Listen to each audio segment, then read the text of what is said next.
जय माता की। 7वें दिन क्यों होती है माँ कालरात्रि देवी की पूजा? माँ कालरात्रि देवी की आराधना सबसे महत्वपूर्ण क्यों रखती है? जानने के लिए इस वीडियो को अंत तक जरूर देखिएगा। चैनल को सब्सक्राइब करना बिल्कुल भी मत भूलिए, जिससे माँ कालरात्रि देवी की पूजा के महत्व के बारे में आपको पता चल सके। माता कालरात्रि की पूजा से सभी प्रकार के कष्ट दूर जाते हैं। माता का ये रूप दुष्टों और शत्रुओं का संहार करता है। माता की पूजा से सभी नकारात्मक शक्तियों का नाश हो जाता है। माता की पूजा सुबह और शाम दोनों होती है, लेकिन रात्रि के समय की पूजा का विशेष महत्व माना जाता है। अगर बात करें माँ के रूप की, तो माँ कालरात्रि का रूप महायोगीश्वरी, महायोगिनी और शुभकारी कहा जाता है। माँ कालरात्रि का शरीर काला है। माँ के लंबे काले बिखरे हुए बाल हैं। माता के गले में माला बिजली की तरह चमकती है। माता कालरात्रि के 4 हाथ हैं।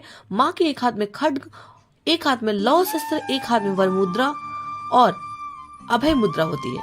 माँ कालरात्रि की पूजा अर्चना से अकाल मृत्यु का भी भय नहीं रहता, इसलिए तंत्र मंत्र के साधक माँ कालरात्रि की विशेष पूजा करते हैं। माता की विशेष पूजा रात्रि में ही होती है। आइए जानते हैं माँ कालरात्रि की उत्पत्ति की कथा क्या है। 3 लोकों में राक्षस शुंभ, निशुंभ और रक्तबीज ने हाहाकार मचा रखा था। सभी देवता चिंतित थे। सभी देवी देवता मिलकर भगवान शंकर के पास गए और रक्षा की प्रार्थना की। तब महादेव जी ने पार्वती से असुरों का अंत कर अपने भक्तों की रक्षा करने के लिए कहा। इसके बाद माता पार्वती ने दुर्गा का रूप धारण किया और शुंभ निशुंभ का वध कर दिया। माता के सामने असली चुनौती राक्षस रक्तबीज ने पेश की। जैसे ही रक्तबीज को माँ दुर्गा मारती, वैसे ही रक्त बीज के खून की एक एक बूंद धरती पर गिरती, और जितने बूंद धरती पर खून गिरता उतने ही रक्त बीज पैदा हो जाते, जिससे माँ बहुत क्रोधित हो गई और उनका वर्ण श्यामल हो गया, यानी कि उनका रंग रूप काले रंग का हो गया। इसी स्वरूप से माँ कालरात्रि का प्राकट्य हुआ। माँ कालरात्रि ने रक्त बीज का वध किया और उसके शरीर से निकलने वाले रक्त को धरती पर गिरने से पहले ही ग्रहण कर लिया।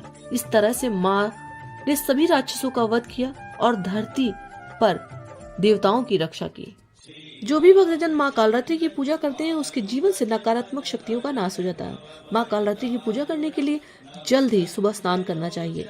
मान्यता है माँ कालरात्रि को लाल रंग अत्यधिक प्रिय है, इसलिए माँ को लाल रंग वस्त्र अर्पित जरूर करने चाहिए। माँ को स्नान कराने के बाद फूल चढ़ाना चाहिए। 5 प्रकार के पंचमेवा और मिठाई फल अर्पित करना चाहिए। इस दिन की देवी को गुड़ से बनी हुई वस्तुएं अत्यधिक प्रिय हैं, इसलिए गुड़ का भोग अवश्य लगाएं। माँ कालरात्रि का महत्व इतना अधिक है कि सुबह से ज्यादा रात्रि में पूजा का विधान है। इसलिए जो भी भक्तजन अपने जीवन से नकारात्मकता को दूर करना चाहते हैं, वो रात्रि में माँ कालरात्रि की पूजा करके उन्हें प्रसन्न कर सकते हैं। माँ कालरात्रि की पूजा करने से नकारात्मक शक्तियों का नाश होता है और जीवन में सकारात्मकता का प्रकाश उत्पन्न होता है। आज के दिन माँ कालरात्रि देवी की पूजा क्यों की जाती है, ये जानकारी आपको कैसी लगी कमेंट सेक्शन में बताइएगा। मिलते हैं अगले नई वीडियो के साथ, तब तक के लिए आप सभी को जय माता की।